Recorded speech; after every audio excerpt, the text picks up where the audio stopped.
কসবা কাণ্ডে Rajanna Haldar TMCP suspended নেত্রী তিনি মুখ খোলার পর কিন্তু শাসক দলের পক্ষ থেকে একের পর এক মন্তব্য এবং তাতে তৈরি হচ্ছে নতুন নতুন রাজনৈতিক জল্পনা। আর এবার তৃণমূল কাউন্সিলর জুঁই বিশ্বাস তার ফেসবুক পোস্ট প্রাক্তন টিএমসিপি নেত্রীর নাম না করে মন্তব্য করলেন তৃণমূল কাউন্সিলর জুঁই বিশ্বাস।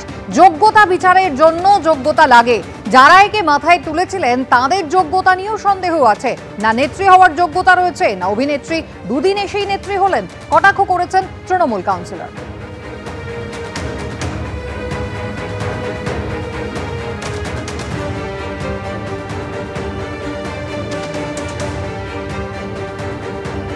অন্যায় হয়ে থাকে সেই ভাষার কথা কেন বলছেন? নির্দিষ্টভাবে বলুক কার বিরুদ্ধে অভিযোগ রয়েছে, সেই নামগুলো উনি প্রকাশ করুন, সেই প্রমাণপত্র নিন, সেই প্রমাণ নিয়ে আপনি পুলিশ প্রশাসনের কাছে যান। বা দলকে যখন উনি এখন তো সাসপেন্ডেড, কিন্তু যখন উনি দলে ছিলেন দলের সভাপতিকে চিঠি লিখে জানিয়েছিলেন যে এই ধরনের ঘটনা ঘটেছে, তা যদি থাকে চিঠি প্রমাণ সহকারে তিনি সেটা প্রকাশ করুন।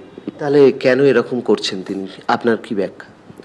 দেখুন, আমি জানি না কার কি পার্সোনাল এজেন্ডা আছে, কার কি পার্সোনাল রিভেঞ্জ আছে কারোর উপরে, সেটা তো বলা সম্ভব নয়। যদিও আমার সঙ্গে কেউ অন্যায় করে থাকেন সে তো আমি চুপ করে থাকবো এত বছর। যে ভিকটিম আমরা দেখেছি বেশিরভাগ ক্ষেত্রেই তাদের মুখ টিভির পর্দায় দেখানো হয় না, কিন্তু এক্ষেত্রে তো তিনি সেজে গুজে যথেষ্ট পরিমাণে চিৎকার করে করে বলছেন। আমার এখানে কিছুটা ডাউট লাগছে যে এখানে অন্য কোনো কিছু ব্যাপার রয়েছে। আর যদি সত্যিকারে তিনি নির্যাতিতা হন বা শিকার হয়ে থাকেন অন্যায়, তাহলে নিশ্চয়ই প্রমাণ সেই সমস্ত নাম নিয়ে উনি অভিযোগ করুক, পুলিশ প্রশাসনের কাছে যাক, আইনের পথে চলবে। আমার দুঃখ লাগছে এইখানেই যে আমাদের এই সময় দাঁড়িয়ে ধর্ষকের বিরোধিতা করা উচিত। আমাদের একসঙ্গে মিলে এই ধর্ষকের মতো আরো যে দাদারা রয়েছে তাদের বিরোধিতা করা উচিত, কিন্তু আমরা এইখানে দাঁড়িয়ে এখনো পর্যন্ত এমন পরিস্থিতির মধ্যে রয়েছি যে একে অপরের বিরোধিতা করছি, এবং যার বিরোধিতা করছি সেও তৃণমূল কংগ্রেস, যে বিরোধিতা করছে সেও তৃণমূল কংগ্রেস। এটাই আমার দুঃখের বিষয়। বাকি আর আমার কিছু বলার নেই ওনার সম্পর্কে ব্যক্তিগত, কারণ আমার ব্যক্তি রুচি এটা আমাকে কোনোদিন শেখায়নি, বা আমার পারিবারিক শিক্ষা শেখায়নি যে কারোর বিরুদ্ধে নিম্নরুচির মানসিকতার পরিচয় দিতে বা কারোর বিরুদ্ধে কোনো খারাপ কথা বলতে, যদি সে আমার নিজের দলেরই লোক হয়।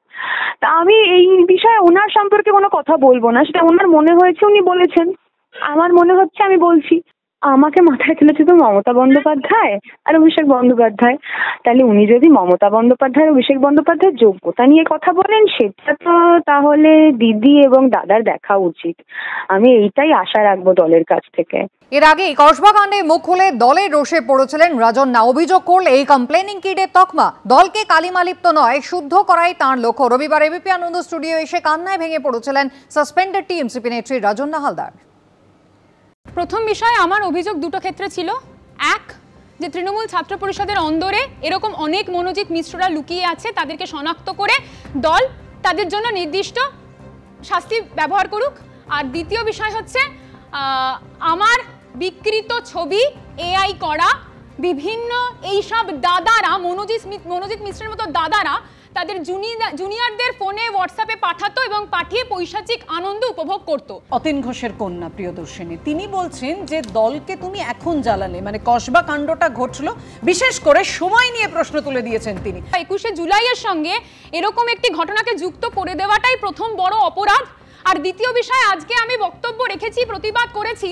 শুধু এই প্রতিবাদ নয়, মনোজিৎ মিশ্রের মতো দাদারা রয়েছে সেই প্রতিবাদও করেছি, সেই বক্তব্যও তুলে ধরেছি দলের কাছে। তাই জন্যে আজকে বিভিন্ন মেয়েরা আমার কাছে এসে বলতে পারছে, দিদি তুমি ঠিক বলেছো, এরকম আরো অনেক দাদারা রয়েছে। 21শে জুলাই খুব মর্মান্তিক একটা ঘটনা ঘটেছিল। আমরা চাই না 21শে জুলাইয়ের মতো 9 আগস্ট বা 25শে জুন স্মরণীয় দিন হয়ে থাকুক তৃণমূল কংগ্রেসের কাছে। তাই প্রতিবাদ করেছি, তাই বলেছি। দাদাগিরি চলার যে বিষয়টা, মনোজিৎ মিশ্রের মতো দাদাগিরি চলার বিষয়টা প্রায় 3 বছর ধরে বা 2 বছর ধরে নিশ্চয়ই চলছে। আমি তো 2019 সাল থেকে এই দলে সক্রিয়ভাবে রয়েছি। আমি যবে থেকে এসেছি তারপর 2023-এর পর থেকে আমি এই সক্রিয় চলাটা খুব ভালোভাবে দেখতে পাচ্ছি। এই মুহূর্তে দাঁড়িয়ে প্রাসঙ্গিক হোক নারীর নিরাপত্তা কলেজ প্রেমিসেসে, সেই কারণে আমি এবং প্রান্তিক চক্রবর্তীকে চিঠি দিয়েছি বিসিসিআই কে, প্রধানমন্ত্রীকে, সিএম কে, এডুকেশন মিনিস্ট্রিকে, এবং সেই চিঠিতে এটা উল্লেখ করা রয়েছে এবং সেই চিঠিতে এটা বলা রয়েছে যে কলেজে ফিমেল গ্রিভান্স সেল নেই। কেন নেই, কেন থাকবে না? মনোজিতের যোগ্যতাই নেই ওই কলেজে চাকরি করার মতো।